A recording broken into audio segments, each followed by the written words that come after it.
పోతే నాకు ఓటు వేయకండి. అదేవిధంగా టీచర్లు 10 ఏళ్ళు ప్రమోషన్లు లేవు, 10 ఏళ్ళు బదిలీలు లేవు. 35,000 మంది టీచర్లను బదిలీ చేసి 22,000 మంది టీచర్లకు ప్రమోషన్లు ఇచ్చి తండాలలో గూడాలలో టీచర్లు లేకపోతే అక్కడ 11,000 మందిని నూతనంగా టీచర్లు నియమించి ఆ పాఠశాలల టీచర్లు నియమించిన మాట నిజం కాదా? ఇవాళ ఈ ట్రాన్స్ఫర్లైన 35,000 మంది టీచర్లు, ప్రమోషన్లు వచ్చిన 22,000 మంది టీచర్లను, కొత్తగా నియామకమైన 11,000 మంది టీచర్లను నేను అడుగుతున్నా, నేను చేసింది నిజమే అయితే మీ గుండెల మీద చేయి పెట్టుకొని ఒకసారి ఆలోచన చేసి రేవంత్ రెడ్డి చెప్పింది నిజమైతే పట్టభద్రుల ఎన్నికలలో నాకు ఓటేయండి, నేను చెప్పింది అబద్ధమైతే అవతలకు ఓటు వేయండి. ఇవాళ మన పిల్లలు చదువుకున్నా, డిగ్రీలు, పీజీలు, పిహెచ్డి సర్టిఫికెట్లు తీసుకున్నా వాళ్ళకు టాలెంట్ తక్కువ ఉందని ఉద్యోగాలు రాకపోతే నిరుద్యోగులుగా బజార్లలో తిరుగుతుంటే ఇవాళ 65 ఐటీఐలను ఓఎస్ఎస్ ఫర్టిలిటీలో అమ్మ నాన్నలకి పర్సనలైజ్ ట్రీట్మెంట్ ఇచ్చారు. In the good hands of science. Mummy daddy అవ్వాలంటే ఓఎస్ఎస్ కి కాల్ చేయండి.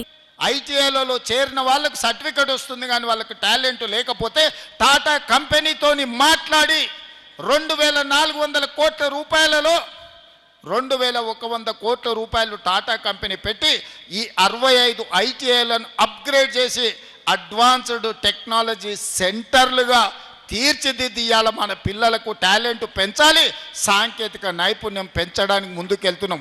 ఇది నిజమైతేనే, సాంకేతిక నైపుణ్యం పెంచుతేనే టాటా కంపెనీతో మేము ఒప్పందం చేసి శిక్షణ ఇవ్వడమే కాదు, శిక్షణ ఇచ్చిన వాళ్లకు టాటా కంపెనీ ఉద్యోగాలు ఇస్తామని ఒప్పందం చేసుకున్న మాట నిజమైతే కాంగ్రెస్ పార్టీకి ఓటు వేయండి, లేకపోతే కాంగ్రెస్ పార్టీకి ఓటు వేయకండి అని నేను ఈ సందర్భంగా చెప్పదలుచుకున్నా.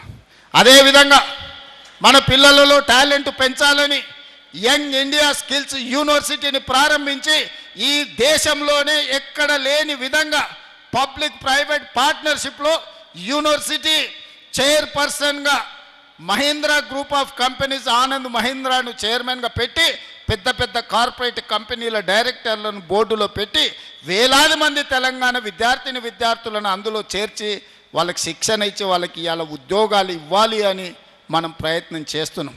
యంగ్ ఇండియా స్కిల్స్ యూనివర్సిటీని నేను ప్రారంభించింది నిజమైతే మీరు కాంగ్రెస్ పార్టీకి ఓటు వేయండి అని చెప్పి నేను ఈ సందర్భంగా మిమ్మల్ని అడుగుతున్నా.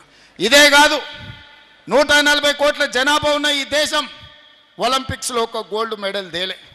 నేను సౌత్ కొరియా పోయినప్పుడు ఒక యూనివర్సిటీకి వెళ్ళిన, నేను 30 ఎకరాలలోనే ఉంది ఆ యూనివర్సిటీ. మీ నిజామాబాద్ యూనివర్సిటీ పోలిస్తే 100 ఎకరాలలో ఉండి ఉంటుంది. కానీ 140 కోట్ల జనాభా ఉన్న మనం ఒక్క గోల్డ్ మెడల్ కూడా ఒలింపిక్స్లో తేలే. అందుకే ఆ యూనివర్సిటీకి వెళ్తే 16 మెడల్స్ వచ్చినాయి. దేశం 36 మెడల్స్ కొడితే ఒక యూనివర్సిటీకి 16 మెడల్స్ వచ్చినాయి. ఒక అమ్మాయి ఆర్చరీలో 3 గోల్డ్ మెడల్స్ తీసుకొచ్చింది సౌత్ కొరియన్ యూనివర్సిటీలో. అక్కడ చూసిన తర్వాత ఈ దేశం జనాభా ఉన్నది కానీ ప్రపంచంతో పోటీ పడలేకపోతుందని తెలంగాణలో యంగ్ ఇండియా స్పోర్ట్స్ యూనివర్సిటీని ప్రారంభించాలి. మన యువతను టాలెంటెడ్ విద్యార్థులుగా తీర్చిదిద్దాలి.